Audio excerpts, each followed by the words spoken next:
क्योंकि ये जो है नैसर्गिक न्याय और न्याय के नियम, ये दोनों जो पार्ट्स हैं, ये सिंपल सी बात है कि ये एक तरह से थ्योरी है जो आप इंटरनेशनल जो लॉ है ना, इंटरनेशनल जो लॉ है, चाहे इंटरनेशनल जो जुडिशरी है ना, वो जो है नेचुरल जो है जस्टिस की बात करता है, नैसर्गिक न्याय की बात करता है। मतलब नैसर्गिक नेचुरल जस्टिस किसको बोलते हैं लोग? नेचुरल जस्टिस जो जन्म लेने के साथ ही आपको वो अधिकार मिलना चाहिए जो एक जन्म लेने वाले जो है व्यक्ति को मिलना चाहिए, या जन्म लेने वाले जो भी प्राणी हैं उसको बाद में इंक्लूडिंग कर दिया गया कि जीव भी उसमें शामिल होते हैं। मतलब अगर कोई जानवर है उसको भी जन्म लेने के बाद उसको अधिकार है ना। जैसे मान लीजिए उसको जिंदा रहने का अधिकार है।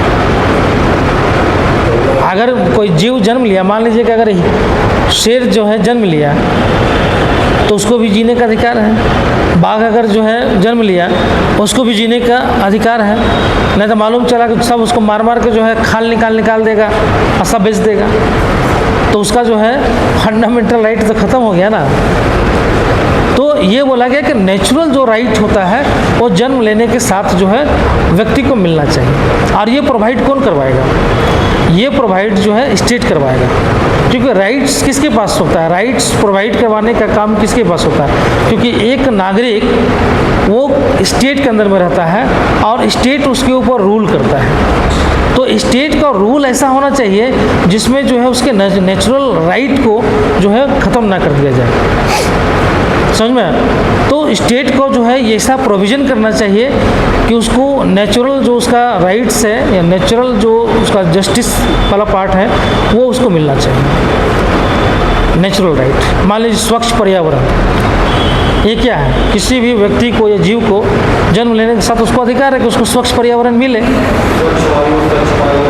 स्वच्छ जल मिले, स्वच्छ जो है वायु मिले। लेकिन अगर नहीं मिल रहा है तो उसका तो राइट ख़त्म हो रहा है। पर्यावरण से जो मिल रहा था उसको आपने बर्बाद कर दिया, तो आप क्या करोगे? आप उसको जो है कम करने का प्रयास करोगे। तो आप बोल लेते हैं कि भाई पटाखों पे बैन, तो पटाखों पे बैन क्यों? यही है इसका, पर्यावरण को बचाने के लिए, प्रोटेक्ट करने के लिए पटाखों पे बैन कर दिया गया।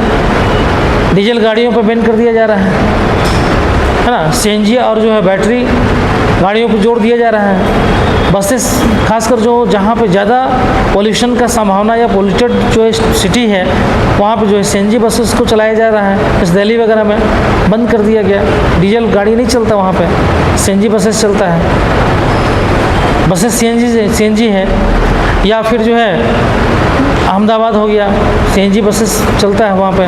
तो वैसे सिटीज़ जहाँ पे ज़्यादा जो है पोल्यूटेड होने की संभावना है या है, वहाँ कम करने के लिए जो है इस तरह किया जाता है। अगर पोल्यूशन के कारण कोई मर जा रहा है तो उसका राइट, फंडामेंटल राइट तो क्या हो गया? ख़त्म हो गया। तो इसलिए बोला गया कि जो है जो नैसर्गिक जो अधिकार है उसको प्रदान करना, उसको प्रदान या लोगों को दिलवाना ही क्या है? न्याय है। ठीक है। तो नैसर्गिक न्याय जब स्टेट नहीं देगा तो फिर क्या किया जाएगा? तो जुडिशरी क्या होगा कि उसको नेचुरल जस्टिस प्रदान करेगा। समझ में? नेचुरल जस्टिस उसको प्रदान करेगा कि नेचुरल राइट्स उसको मिले। समझ में? दूसरा है न्याय के नियम। न्याय का नियम का बारे में है कि न्याय को आपको ऐसा बनाना चाहिए कि सर्व के सभी के लिए समान हो, है ना। हम लोग बोलते हैं ना कि प्लेइंग जो फील्ड होता है ना, जिससे हम लोग आरोप सुने ना विपक्ष का कि भाई जो है निर्वाचन आयोग जो है प्लेइंग जो इक्वल प्लेइंग फील्ड है वो दे ही नहीं रहा विपक्ष को। सत्ता पक्ष की तरफ से जो है वो खाली काम करते रहता है। विपक्ष का कोई अगर बोलेगा तो उसके ऊपर बैन कर दिया जाता है, और सत्ता पक्ष में कोई बोले तो उसको और शाबाशी दिया जाता है। तो एक तरह की इससे जो है एक को जो है आप वरीयता दे रहे हैं, दूसरे को आप गिरा रहे हैं, तो फिर इक्वल कैसे हुआ? इक्वल आप सिचुएशन देगा तब ना बोलेगा कि इक्वल सिचुएशन था और दोनों लड़ाई लड़ा। इक्वल सिचुएशन नहीं, इसी आधार पे गया सुप्रीम कोर्ट में गई थी ना, क्योंकि सुप्रीम कोर्ट में जब इलेक्शन शुरू होने घोषणा हुआ उसके बाद जो है कांग्रेस का जो है जो अकाउंट्स वगैरह था फ्रीज कर दिया गया। है ना, कि मतलब इतना टैक्स का पैसा जमा नहीं हुआ था, फ्रीज कर दिया। तो कांग्रेस सुप्रीम कोर्ट में गई, बोले कि भाई अगर मेरा पैसा ही नहीं रहेगा तो हम चुनाव लड़ेंगे कैसे? अब चुनाव जब हम लड़ेंगे ही नहीं, अभाव में हम चुनाव लड़ेंगे तो जीतना मुश्किल है। तो एक तरह से तो मतलब हम, सिंपल सी बात है कि हम लोकतंत्र में जो चुनने का जो नियम है, वो चुनने का नियम तो ख़त्म हो जाएगा। तो सुप्रीम कोर्ट उस पर जो है बैन जो लगाया गया था उसको हटवा दिया। अब बोले कि नहीं, इक्वल जो है राइट्स, इक्वल जो है दोनों को जो है चुनाव लड़ने का अधिकार होना चाहिए। और इसलिए जो है इनकम टैक्स को बोले कि भाई अभी आप इस पर कार्रवाई नहीं करेंगे, जब जुलाई तक रोक लगा दिया गया था। तो जुलाई तक मिल गया तो पैसा कब नहीं यूज़ कर लिया, चुनाव लड़ी, है ना।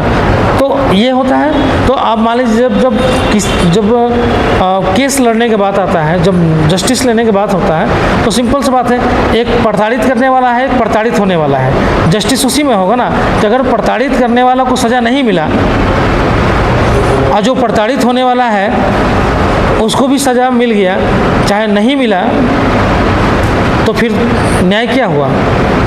जो आदमी था वो प्रताड़ित तो हो ही गया, और जो प्रताड़ित किया उसको भी सज़ा नहीं मिला। तो प्रताड़ित जो करने वाला है उसका तो मनोबल बढ़ेगा, उस तरह का वो प्रताड़ना वो बढ़ाते चले जाएगा, शोषण करते चला जाएगा। तो कहने का मतलब है कि उसको जो है, जो भी प्रताड़ित लोग हैं, जो भी न्याय के आस में आता है कोर्ट में, उसको न्याय मिलना चाहिए। और उसमें भी न्याय कैसा मिलना चाहिए? उसको भी इक्वल जो है आपको स्पेस देना होगा। कोई बहुत पैसा वाला है, उसके पास सुविधा है, और दूसरा गरीब है और उसके पास सुविधा नहीं है, तो कैसे जस्टिस पाएगा? वो तो सारी चीज़ों को अपने हिसाब से मैनिपुलेट कर ले रहा है, और इसके पास पैसा है ही नहीं। तो ये है कि भाई सुप्रीम कोर्ट में ये बोला गया है, सुप्रीम कोर्ट इस चीज़ को लाई कि जो है कैसा नियम होना चाहिए, रूल ऑफ लॉ कैसा होना चाहिए, एक समान ऐसा बनाइए कि सबको मौका मिले जस्टिस पाने का। और इसी रूल ऑफ लॉ के आधार पर आप देखिएगा कि PIL आया, जनहित याचिका का कॉन्सेप्ट। PIL क्या है कि मतलब कोई भी व्यक्ति अगर सक्षम नहीं है, नहीं लड़ सकता है, तो उसकी जगह कोई दूसरा व्यक्ति आकर लड़ सके जो सक्षम है।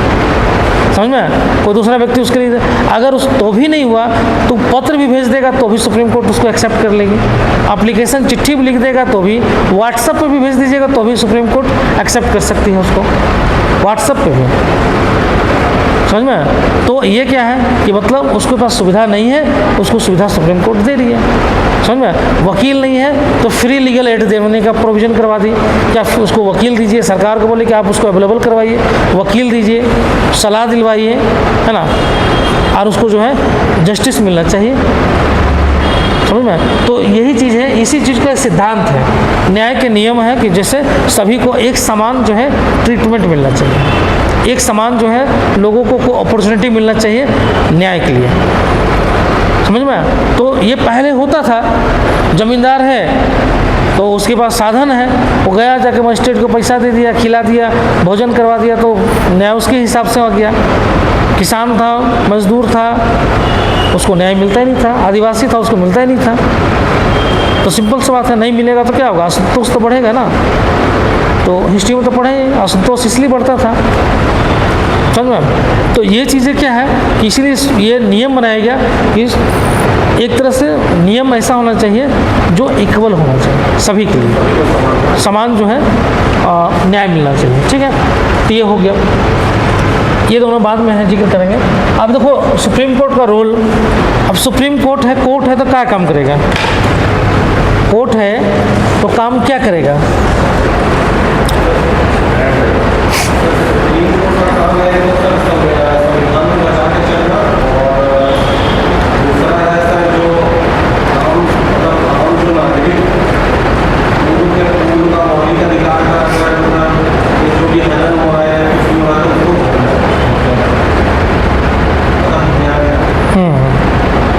और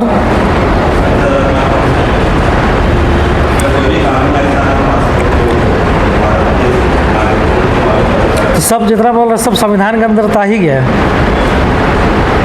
संविधान के अंतर्गत है। अगर संविधान के अनुसार कानून पास नहीं किया तो खारिज कर देगा, है ना। और कुछ काम है?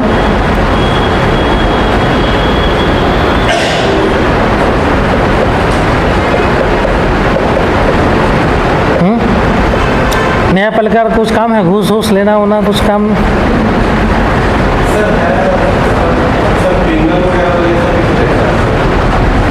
क्या चीज़ का?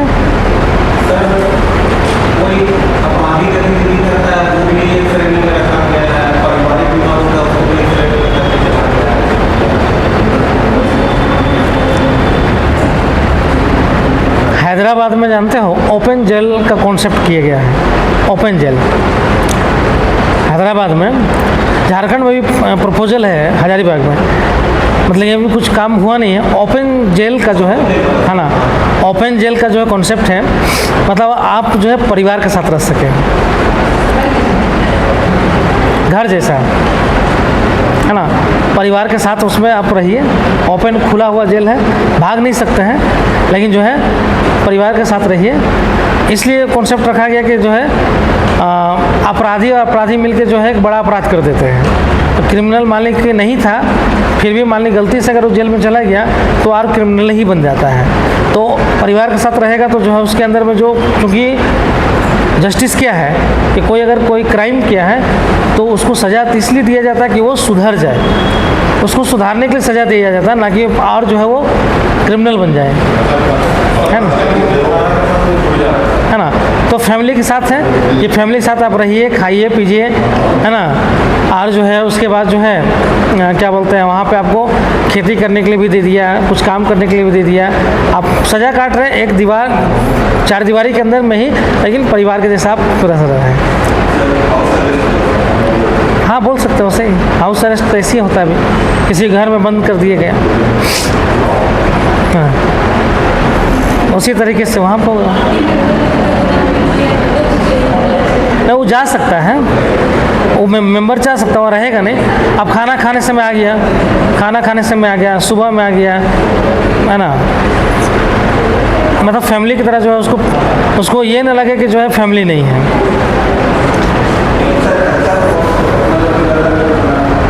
बहुत बड़ा बनाया जाता है उसको। हैदराबाद में स्टार्ट हो गया, चल रहा है, उसमें लोग बहुत तेज़ी से सुधार भी होता है। चलो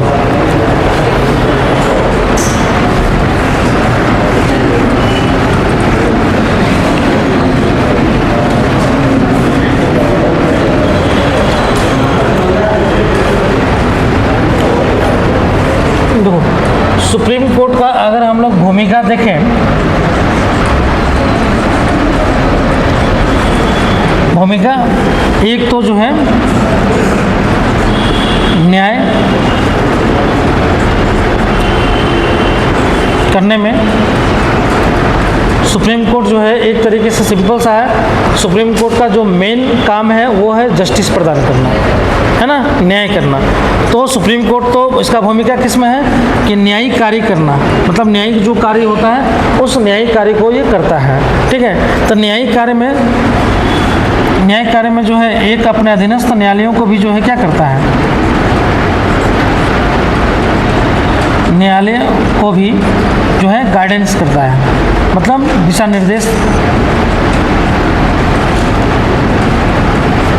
निर्देश जो है प्रदान करता है और जो है न्याय प्रदान करता है। क्यों? क्योंकि जो सिंपल सी बात है कि जो है सुप्रीम कोर्ट जो भी डिसीजन देगा और जो भी डिसीजन देता है वो रिकॉर्ड हो जाता है, रिकॉर्ड में चला जाता है, और जो भी निचले जो अदालत है उस रिकॉर्ड के आधार पर ही डिसीजन देता है। मतलब बोले हम क्या भूत है, हम बोल दिए भूत है, तो तुम लोग को भी मानना पड़ेगा कि भूत है, समझ में? क्यों? क्योंकि ये रिकॉर्ड में चला गया। तो न्यायपालिका अगर सर्वोच्च न्यायालय अगर मतलब किसी विषय पर दे दिया है डिसीजन, किसी विषय पर दे दिया डिसीजन, जैसे एग्जाम्पल फॉर ये था कि जो है मान लीजिए कि जो है बोला जाता कि वैवाहिक जो रेप होता है, बोला जाता है कि वैवाहिक रेप, तो इसको अब सुप्रीम कोर्ट भी एक्सेप्ट कर लिया कि हाँ वैवाहिक जो है रेप होता है, मतलब जो है मतलब कंसेंट के बिना जो है, सिंपल सी बात है, एक ही वर्ड है रेप में जो है, एक वर्ड है कंसेंट। विदाउट कंसेंट अगर जो है आप जो है रिलेशनशिप में है तो वो क्या हो गया, रेप हो गया। विदाउट कंसेंट, और कंसेंट है तो रेप नहीं होगा। ठीक है, मतलब कंसेंट मतलब सहमति। तो बोला जाता है कि जब विवाह के बाद जो एक अधिकार मान लिया जाता है ना कि विवाह के बाद जो है अगर मान लीजिए कि पत्नी बन गई तो वो तो माना जाता है कि एक जागीर हो गया है ना।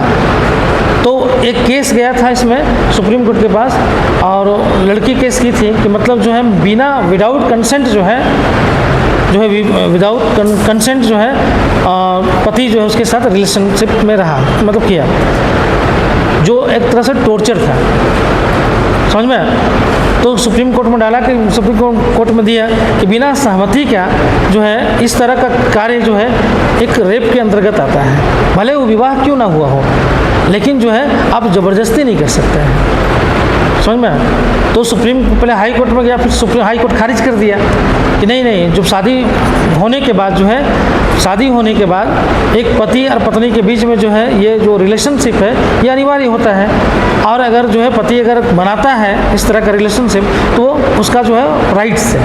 हाई कोर्ट ये कर दिया, लेकिन जब सुप्रीम कोर्ट में गया तो सुप्रीम कोर्ट उसको खारिज कर दिया, बोले कि नहीं, बिना कंसेंट के अगर संबंध अगर शादी के बाद भी बनाया जाता है तो भी जो है वो रेप की श्रेणी में ही आता है, समझ में। मतलब आपको कंसेंट लेना आवश्यक होता है, समझ में। एक तो ये भी है।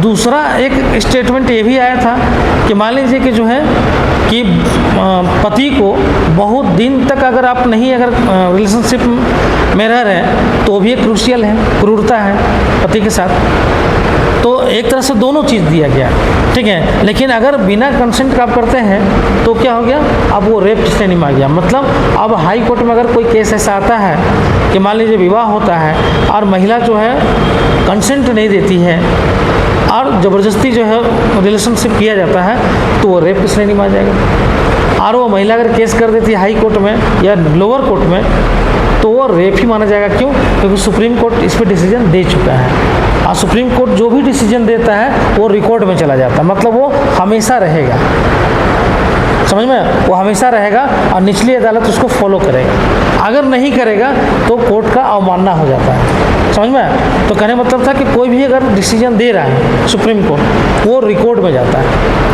और इसीलिए देखिएगा निचली अदालत में हाई कोर्ट में रेफरेंस दे दिया जाता है सुप्रीम कोर्ट का कि सुप्रीम कोर्ट में ये केसेस गया था और इसमें सुप्रीम कोर्ट ने ये जो है डिसीजन दिया, तो इस केस में भी उसी नेचर का है, इसमें भी ये डिसीजन कोर्ट को देना चाहिए। रेफरेंस दिया जाता है सुप्रीम कोर्ट के जस्ट जो उनका जो वर्डिक्ट होता है उसका, समझ में। तो सुप्रीम कोर्ट का जो है भूमिका क्या होता है, न्याय करने में तो है ही, साथ में अधीनस्थ न्यायालयों को भी जो है सबऑर्डिनेट जो कोर्ट है सुप्रीम कोर्ट का, जैसे हाई कोर्ट हो गया, सुप्रीम कोर्ट का सबऑर्डिनेट कोर्ट कौन हुआ, हाई कोर्ट। तो हाई कोर्ट को जो है वो क्या करता है, दिशा निर्देश भी देते रहता है ना, उसको गाइडेंस भी देते रहता है। और अगर कहीं पे कोई वैसा कार्य होता है तो उस कार्य पर रोक भी लगा देता है। एक काम ये होता है। दूसरा इसका काम है संविधान का संरक्षण। संविधान का संरक्षण करने का अधिकार संविधान में ही सुप्रीम कोर्ट को दिया गया है, समझ में। संविधान में ही संविधान के संरक्षण मतलब प्रोटेक्शन करने बोलते हैं ना कि जो है न्याय सुप्रीम कोर्ट संविधान का प्रोटेक्टर भी है और गार्जियन भी है, समझ में। तो संविधान का संरक्षण भी है और अभिभावक भी है। ये क्वेश्चन हमेशा बनता है, अभिभावक है तो अभिभावक क्या है, जब आपको समझ में नहीं आए कोई चीज़ तो आप क्या करते हैं, पिताजी से पूछते हैं ना।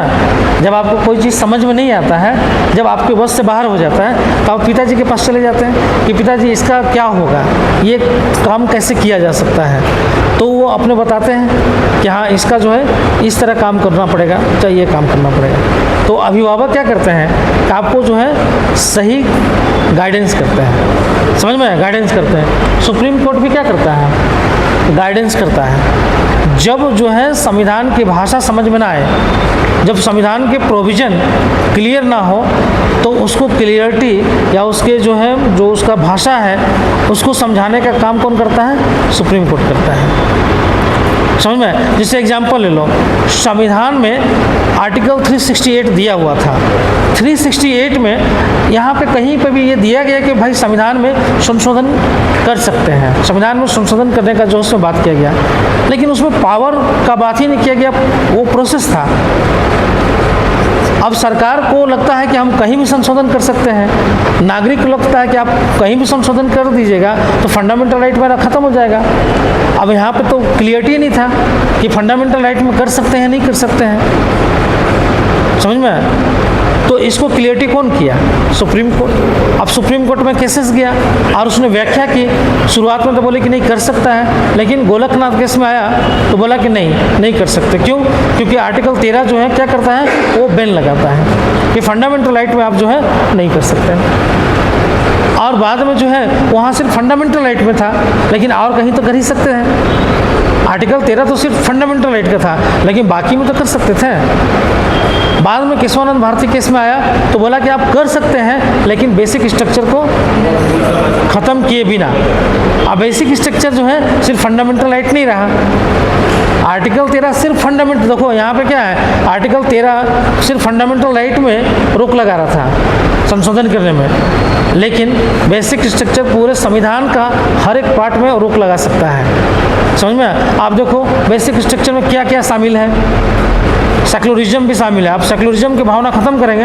अब तो यही तो बात होता है, हम लोग यूज करते हैं कि हिंदू राष्ट्र बनाएंगे, यूज किया जाता है ना कि हिंदू राष्ट्र, लेकिन संविधान में आपका सेक्युलरिज्म वर्ड्स डाला हुआ है और सेक्युलरिज्म वर्ड को जो है बेसिक स्ट्रक्चर बना दिया गया है। तो सेक्युलरिज्म वर्ड को निकाल कर आप वहाँ पे हिंदू नेशन डालेंगे तब ना, हिंदू नेशन आपको डालना हो संविधान में, तब ना बोला जाएगा कि संविधान के भारत एक हिंदू राष्ट्र है। तो संविधान में बदलाव करना पड़ेगा। तो सिंपल सी बात है, जब संविधान में बदलाव करेंगे तो सुप्रीम कोर्ट प्रोटेक्ट करेगा ना, करेगा, समझ में? तो सुप्रीम कोर्ट बोलेगा कि भाई ये क्या है, ये न्यायिक समीक्षा के अंतर्गत आता है और ये जो है एक तरीके से क्या बोलते हैं कि ये जो है बेसिक स्ट्रक्चर है और आप इसको हटा नहीं सकते हैं। मतलब हर सरकार को जो है बेसिक स्ट्रक्चर को मानना ही है। मतलब हर सरकार को किसी भी धर्म से क्या है, दूर रहना है। पंथ निरपेक्षता डालने का मतलब क्या है, सेक्युलरिज्म डालने का मतलब है कि सरकार का कोई धर्म नहीं होगा। तो सरकार का कोई धर्म नहीं होगा तो स्टेट का भी कोई धर्म नहीं होगा, राष्ट्र का भी कोई धर्म नहीं होगा। और राष्ट्र का नेचर कैसा होगा, सेक्युलरिज्म टाइप का होगा। मतलब सभी धर्मों को समान नज़र से देखेगा, सभी धर्मों को इक्वल जो है रूप से वो ट्रीट करेगा, किसी के साथ भेदभाव नहीं करेगा, यही ना। अगर किसी धर्म में जो है कोई ऐसा कमी है तो उस पर रोक लगाने का दिया गया पावर स्टेट को। आर्टिकल अगर 25 से 28 में जाएंगे हम लोग तो वहाँ पे आज़ादी भी है, तो वहाँ पे जो है फाउंडेशन भी है कि अलग अलग तरीके से स्टेट जो है उस पर फाउंडेशन लगा सकती है। लेकिन किसी एक धर्म को स्थापित करना ये तो संविधान आपको दे ही नहीं रहा पावर, समझ में? तो हवाई में बात करते रहते हैं, ठीक है। अब सबसे बड़ी बात है कि अगर बन भी जाए तो ये क्या होगा, संविधान और सुप्रीम कोर्ट में तुरंत चला जाएगा, सुप्रीम कोर्ट में चला जाएगा और न्यायिक समीक्षा हो जाएगा।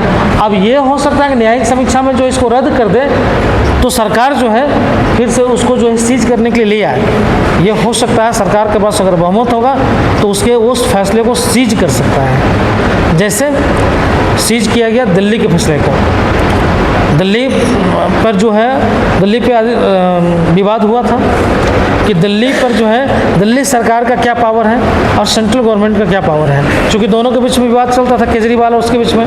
केजरीवाल बोलता हम तो जब पोस्टिंग ही नहीं कर सकते हैं, किसी को ट्रांसफ़र नहीं कर सकते हैं, तो काहे के लिए सरकार चला रहे हैं। तो सुप्रीम कोर्ट में डाला गया था कि भाई दिल्ली सरकार को कुछ पावर है कि सिर्फ ऐसे ही चेहरा दिखाने के लिए है। तो बोला गया, सुप्रीम कोर्ट जब डिसीजन दी बोले कि नहीं, दिल्ली सरकार को बाकी चीज़ों में पावर है, सिर्फ प्रशासनिक और पुलिस विभाग को छोड़कर।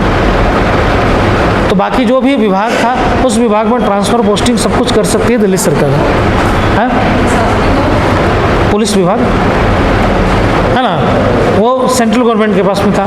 तो प्रशासनिक जो भी IAS अधिकारी वगैरह सब उसके अंडर में, और जो है पुलिस विभाग जो होगा उसके अंदर। ठीक ठीक है। बाकी जो है जल विभाग हो गया या अन्य जो भी विभाग है सरकार के अंदर, उसके जो भी अधिकारी वगैरह हैं उसकी नियुक्ति ट्रांसफ़र पोस्टिंग वो कर सकता है। तो सुप्रीम कोर्ट जब डिसीजन दिया, बाद में जो है गवर्नमेंट जो है, सेंट्रल गवर्नमेंट पार्लियामेंट से जो है बिल लेके आई, दिल्ली जो है स्पेशल बिल लेके आई और उस फैसले को बदल दिया और उसके लिए जो है एक अलग से प्रोसेस डाल दिया।